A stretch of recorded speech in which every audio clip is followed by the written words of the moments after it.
on 1089 and 1053 AM. Talk Sport. We're talking about UFOs, we're talking about hidden agendas, we're talking about 3, 4, 5 areas of interest. We've spoken about Roswell, we've talked a bit about subterranean complexes, but we haven't spoken about the Giza Pyramid Complex. Well, not yet we haven't, we'll do it in a minute. We're talking with Dennis G. Ballfazer, and if you're into UFOs, you'll probably be familiar with his name. He's a well-known UFO investigator, researcher and lecturer. And his speciality, Roswell, Area 51, underground bases and the Pyramids of Giza. You've set my switchboard alight, Dennis. Everybody wants to speak to you. They've been sitting spellbound, saying, my goodness, didn't know that. That makes sense all of a sudden. So thank you very much. You really are, as I mentioned earlier on, pure gold. Absolutely fantastic. The pyramids we're all familiar with as kids, seeing the shapes and thinking, well, that was the Egyptians. What was it that made you start to think that there was a connection between other intelligences and looking at that complex? I had thought this for many years, that the technology required to build the pyramids, and I'm only referring to the 3 pyramids of Giza. The other pyramids that are in Egypt, I really believe are Egyptian built. They're poor replicas of the 3 in Giza, but I think they were built by the Egyptians. And I had a personal interest in it, and anytime I could find anything or read anything on the pyramids, I did so. And in 2001, a guy named Dr. John DeSalvo, who was the director of the Great Pyramid of Giza Research Association, contacted me and asked me if I would be willing to join the advisory group. Apparently I was recommended by Jeff Renz. Jeff has a radio show similar to yours here in the States called Sightings on the Radio. And I had done interviews with him many times. And talking to John, I was a little curious why they would want a ufologist on this board with the pyramids. And he said there's a few on the board that believe that maybe they are not Egyptian. And if they're not, then we need to try to research this and find out who built them and how they did it. Currently, I think there's about 31 individuals on this board from Canada, Ukraine, Italy, India, France, Malta, and the United States, and comprised primarily of scientists, physicists, Egyptologists, engineers, and then me as a ufologist. They have about 5,000 members, but one of the directors on the board is Stephen Mueller, and he has researched a civilization known as Kemetians, Khemitians.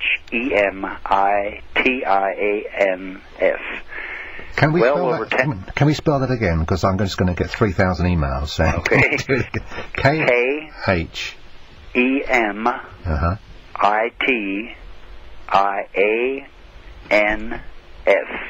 Khemitians. Kemetians, right. They're well over 10,000 years old. He mentioned them in a book called The Land of Osiris. And they lived in North Africa. They were primarily a black civilization controlled by the female gender.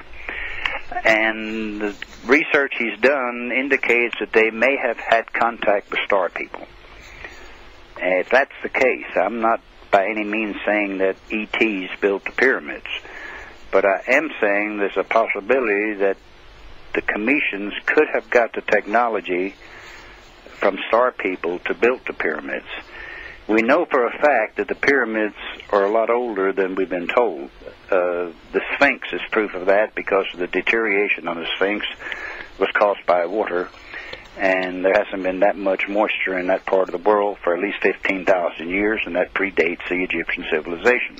You can imagine what the Sphinx would have looked like in a flat calm or semi-flat calm, just a like riffle on the water. Well, the Sphinx was covered up to the neck until the 1800s. It had sand covering it, the body, up until the 1800s, when it was finally uncovered and the body was discovered. So it's been sitting there, and over millennium has had sand blow in and cover it up. They were quite surprised when they uncovered it and located the body of a lion. But these star people, if in fact they had the technology, and we think that there may be several ways to have built them, the problem is Egypt tourism is big business. Mm-hmm. And I am going to have my hands full, and all the other researchers, trying to convince the world that the pyramids of Giza may not be Egyptian. But that's where we're going with the research. We have always been told that the Great Pyramid was built for Khufu, one of the pharaohs. But when the Arabs went in there in 820 AD, they found no mummy, they found no remains of any kind. In fact, the only thing they found was an empty granite box in the king's chamber called a coffer. That was an empty, litless box, unscribed, undecorated, and most certainly would have been covered with hieroglyphics or paintings had a pharaoh been placed in it, which is the custom of the Egyptians for the afterlife. So there's a big problem right there in the fact that there is no indication that Khufu was ever buried in the Great Pyramid. Originally, the pyramid was covered with highly polished limestone casing stones on the outside, which acted like gigantic mirrors to reflect light, and they believe that it was so powerful that it would have been visible from the moon. The Arabs removed most of the casing stones from the pyramids in the 14th century to build their own mosques. And like I said, it was assumed that it was built for Khufu of the 4th dynasty about 2600 BC, but historical records just don't indicate that. Napoleon Bonaparte went in the pyramid in 1798. He went in and spent a night in the king's chamber, came out and refused to ever talk about it again, said that he has given some vision of his destiny while he was alone inside the king's chamber. And then we've had one of our researchers spent 2 nights on top of the pyramid. The top is flat. It's got about a 30 by 30 foot flat area on the top. In 97 and 98, he went up there conducting electrical, magnetic, and radioactive measurements. And he's been able to measure an energy field or a bubble that forms around the pyramid, and he believes that it appears with the varying 11-year sunspot cycle. And that needs to be researched a little more, but he is convinced that it's an energy machine of some sort. One of our members is Vladimir Krasnolovich from the Ukraine, and they have built some large pyramids by the Russian National Academy of Sciences in the Ukraine, and they discovered that inside the pyramid, the immune system of organisms increased upon exposure. Agricultural seeds placed in the pyramid for 1 to 5 days showed a 30% increase in yield. Violent weather seemed to decrease in the area of the pyramids. Pharmaceuticals increased with decreasing side effects. Ordinary water didn't freeze even at 40 degrees below zero. So something is taking place inside the pyramids that nobody has yet been able to explain. I have always been amazed with them, like I said, for the engineering part of it. The Great Pyramid, the Big Pyramid of Giza, is composed of 2.5 million blocks of limestone, which weigh anywhere from 2 to 70 tons each. You could build 30 Empire State Buildings with the masonry. And these things cover an area of 13 acres, has a volume of 90 million cubic feet, 454 feet high, 203 steps up to the summit, and each slope is exactly 51 degrees, 51 minutes.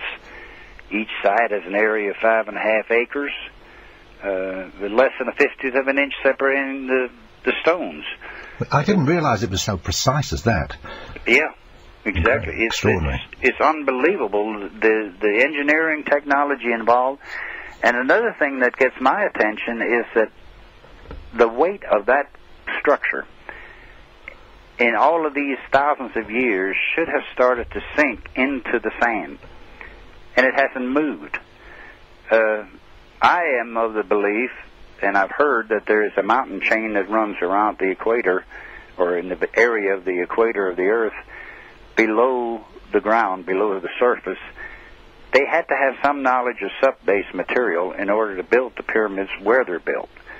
And the alignment of them is exactly like the alignment of Orion's belt in the constellation Orion.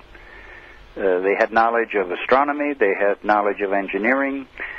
The Nile River was located 9 miles west of where it is today years ago. It's moved, and it was really a tropical area thousands of years ago. So one's tempted to say, not a local construction team.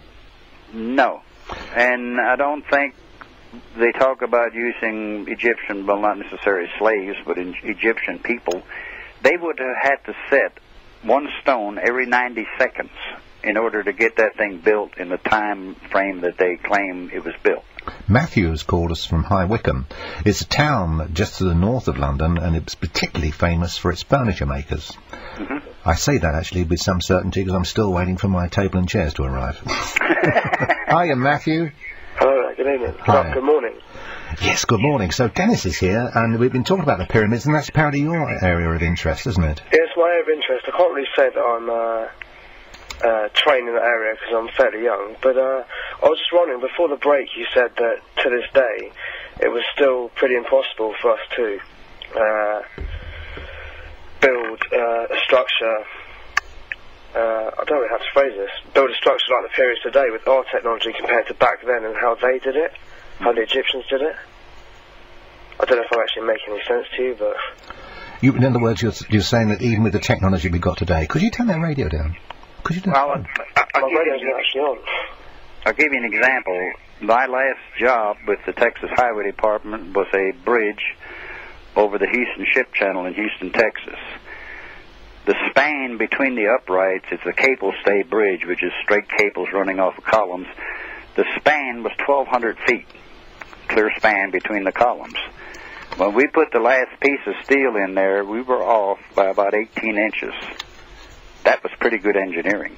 We cut that last piece to fit down in there like a keystone on the bridge, structural steel. But we're talking a 50th of an inch on the cutting of these stones in the pyramids. A 50th of an inch? And the angle is 51 degrees, 51 minutes exactly on each side. Each side is 5.5 acres, so there's no variation in the building of the pyramids. Extraordinary. We're going to take a short pause there. Many thanks for your call, Matthew. Thank you for the emails. We're going to go through some of those in just a moment. I want to remind you that we're delighted to have Dennis G. Bolthauser on the programme, and if you'd like to speak to him, it's, of course, the regular numbers apply, but if you want me to ask the question, well, just send me a text on 81089 or an email to talksport.net. The phone number remains the same, 08 704 20 20 20. The radio station which could drink any other radio station under the table. Hi, gentlemen. Talk Sport. Fascinating conversation going on this evening with Dennis Balthazar, who's a UFO investigator, researcher and lecturer, and many thanks for all the calls and the emails. Dennis. Yes. I know, and I'm aware from your telling me that your American areas of interest are Roswell, Area 51 and the underground bases, and outside of America, the pyramids of Giza. So some of the questions, I'm just going to give you a couple of lines from an email, don't necessarily work within those parameters, but I'm going to ask you because you might have a view on it. Okay. Here's one from a guy called Dion from Purfleet.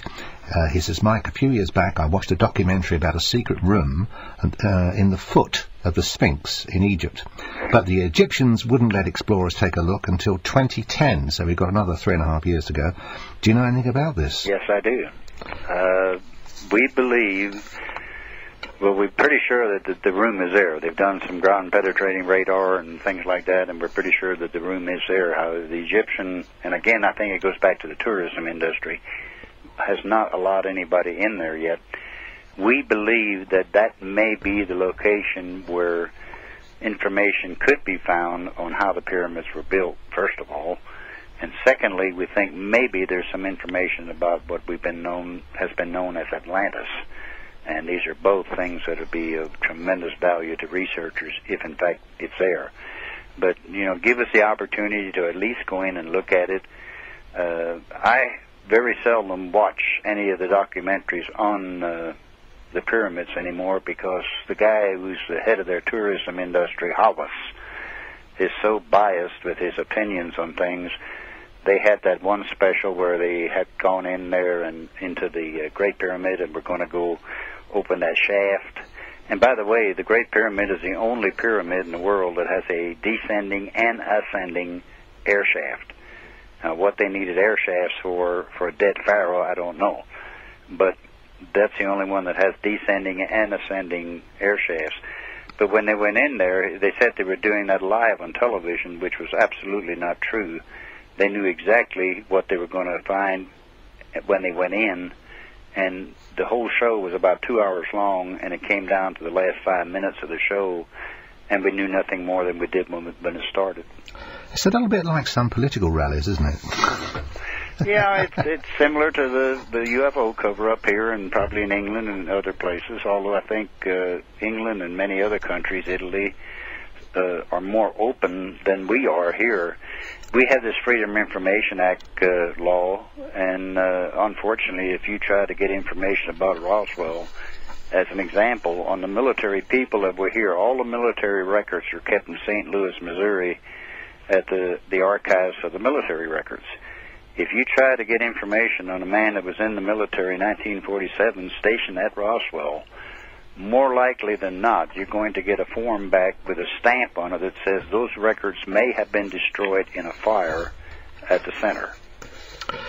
I love that expression, that it may have been destroyed. That was my problem. I wrote back, I said, what's this may? I said, yes, they were, or no, they weren't. And then they wrote back and said, yes, they were.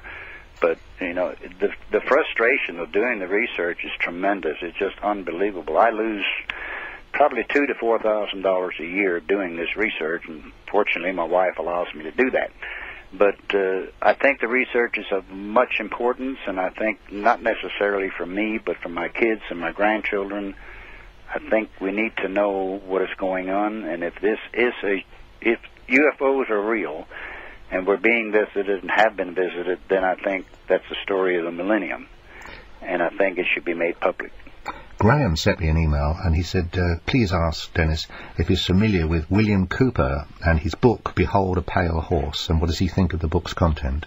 I love the book. A lot of it's been discredited, but it's one of those books that you cannot put down.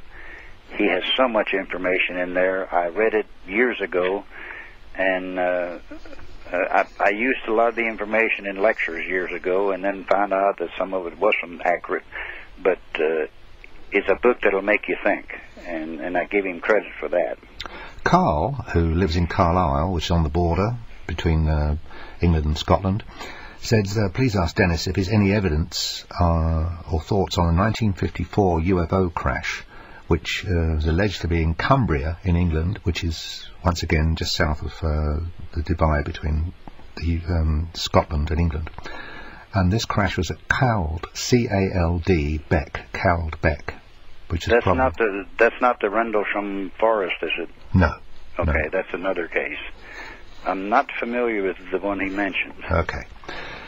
Please ask Dennis, as John is in London, if he knows anything of the 1111 Stargate. I've heard of it, Mike, but... I know it's not in your area of interest. No. I'm careful with this stuff. Like, I'm fascinated with abductions and of course, all sightings, but I have to limit myself. And I look at it with an interest, but I don't pursue it most times. Right. Robert. Hello. No, it's not Robert at all. It's Jason. Hello, Jason. Oh, hello.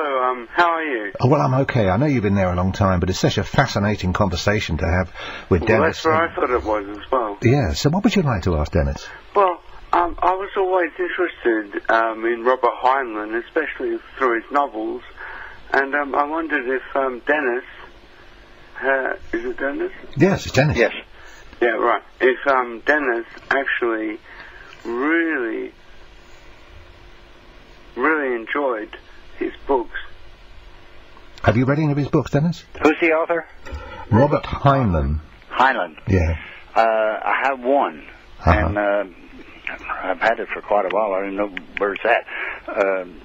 It's fascinating stuff.